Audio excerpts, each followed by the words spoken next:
sports fans, welcome to Super Sports Central. Today, we're going to be going over my Week 7 USFL Power Rankings. So, briefly recapping Week 6, the Showboats shut out the Maulers, winning 22-0. The Stallions easily beat the Panthers, winning 27-13.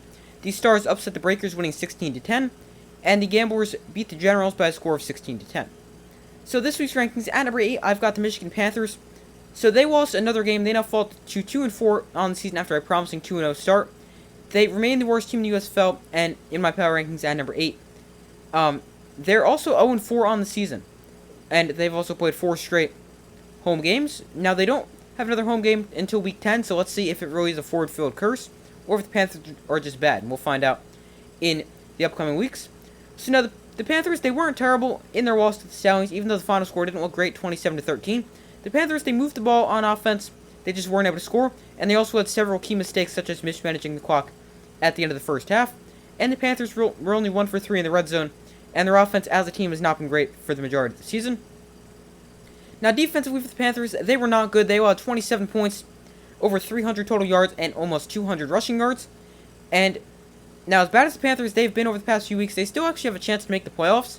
In fact, they're only 1 game out of first place in the North Division, but I think they're the worst team so far, as they've also dropped 4 straight, and they're ice cold right now. They enter at number 8. Number 7, we've got the Maulers. So they slide down 2 spots after a bad loss to the Showboats. They lost 22-0. They were the first team in the week to get shut out this season. And that's kind of surprising because the Maulers, they were awful offensively, scoring 0 points. And it was a very disappointing performance for the offense because quarterback Troy Williams was playing well. The offense as a whole was getting points up on the board. And they were showing signs of being competent offensively and becoming a complete team. But this week they were not good offensively. They could not run the football, and they turned the ball over 3 times. Now, their defense was good once again, but they were not helped out by the offense at all, and the Maulers have the worst statistical offense in the USFL. But similar to the Panthers, despite being 2-4, they are not out of the playoff race, and not even out of the divisional race for the North Division. But they slide down 2 spots after a bad loss to the Showboats. The Maulers find themselves at number 7. Number 6, we've got the New Jersey Generals. So another team sliding down 2 spots. They were at number 4. They now find themselves at number 6 after a 3rd straight loss. So a third straight loss, and also a 3rd straight game where the Generals scored under 20 points offensively. The Generals' offense has been a weakness to their team the entire season, and they really need to find some stability at the quarterback position because DeAndre Johnson was also banged up, and he hasn't been great this season. Kyle Willetta wasn't great this past week, and Dakota Prukop's been okay, but he's only seen limited action. And the Generals, they need stability at the quarterback position because the Gamblers just said, we're going to stop the Generals' rushing attack, and we're not going to be able to let them run the football. And if they want to have offensive success, we're going to make them throw the football.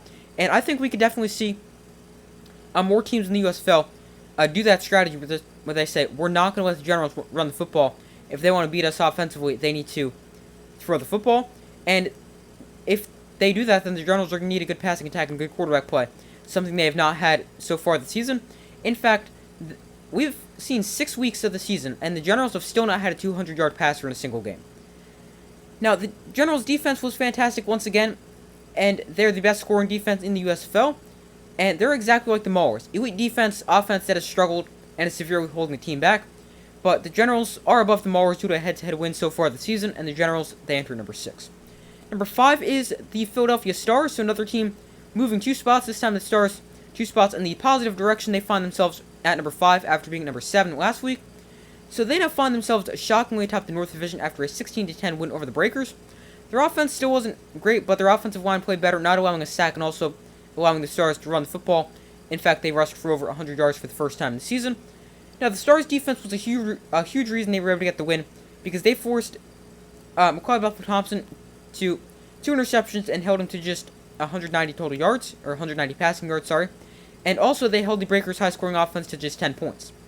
So now, if I told you the Stars would be in first place in the North Division after 6 weeks when they had started off 1-3, you would have called me crazy. Yet here we are. So the Stars, they are atop the North Division. They come in at number 5 in my power rankings, and they're definitely headed in the right direction. They enter number 5. Number 4 is the Memphis Showboats. They have now won 3 straight games and are coming off back-to-back tremendous defensive performances as they held the Breakers to 10 points last week and now the Maulers to nothing as they pitched the first shutout of the USFL season. Their defense was great, forcing 3 turnovers, got 2 sacks as well, and their special teams also made a huge impact as Derek Dillon tied the longest play in football history with an 109-yard return touchdown on a kick six at the end of the first half. And the Showboats, their offense wasn't great, but they scored enough points to get the win. Obviously, you don't have to score much when your defense pitches a shutout. But the Mowers, they've been trending in the right direction. They enter number 4. Number 3 is the New Orleans Breakers. They slide down 2 spots from 1 to 3 after back-to-back losses. For the second straight week, they were held to just 10 points. And also for the second straight week, quarterback McLeod Bethel-Thompson has had multiple turnovers. And also for the second consecutive week, star running back Wes Hills was held out of the end zone. So the offensive play for the Breakers over the past 2 weeks has been very uncharacteristic because their offense was one of the most potent and high-scoring offenses in the league because Wes Hills was a touchdown machine, MBT avoided turnovers. Now defensively for the Breakers, they've been really good over the past few weeks, but their offense just says it's been a complete 180. Their defense wasn't good in the beginning of the season, but their offense was great. Now it's completely reversed. Their defense has been great. Their offense has not been able to score. But the Breakers, they are still atop the South Division thanks to tiebreakers, but they need to get back to their winning ways. They find themselves at number 3. Number 2 in my power rankings, we've got the Birmingham Stallions. So they move up 1 spot from 3 to 2 after a 27-13 win over the Panthers. Offensively, they were great. Quarterback Alex Magoo had another tremendous game. 215 total yards, 3 total touchdowns. The Stallions, they were able to run the ball at will with 190 rushing yards, with TJ Marable leading the way with 100. Defensively, they were great, consistently pressuring quarterback for the Panthers, Josh Love, and holding the Panthers to just 13 points. And now the Stallions, they have not been amazing this season. They've still been very good and are 4-2. But as crazy as it sounds, they would not be in the playoffs if the playoffs started today. They would be 3rd in the South Division, 1 spot out of the postseason. But it's a good thing for the Stallions. The season does not end today, and we've still got a few weeks left. But they enter number 2. And number 1 in my power rankings, we've got the Houston Gamblers. So they move up to number 1 after a 16-10 win over the over the Generals. So this is really shocking for a team that started off 0-2 and 8 in my power rankings to find themselves here, one of the best teams in the USFL, and at number 1 in my power rankings. It's just been very surprising. The Gamblers, they're one of the hottest teams in the USFL, if not the hottest team, as they've won 4 straight and are coming off a good game against the Generals. Offensively, they were held in check for most of the game, but thanks to another good game from Mark Thompson, they were able to do enough to get the win. And defensively, they were spectacular, holding the Generals to just 10 points, and they held the Generals to their season low in rushing yards in 69. So the Gamblers are the hottest team in the USFL, and they find themselves at number 1 in my power rankings with a game against the Showboats next week. So those are my Week 7 USFL power rankings. Thank you guys for watching. Make sure to like, subscribe, comment, turn on notifications. I do my best to post as often as possible. Let me know in the comments if you agree with my rankings, disagree, and why. I do my best to post as often as possible, and I will see you in the next video.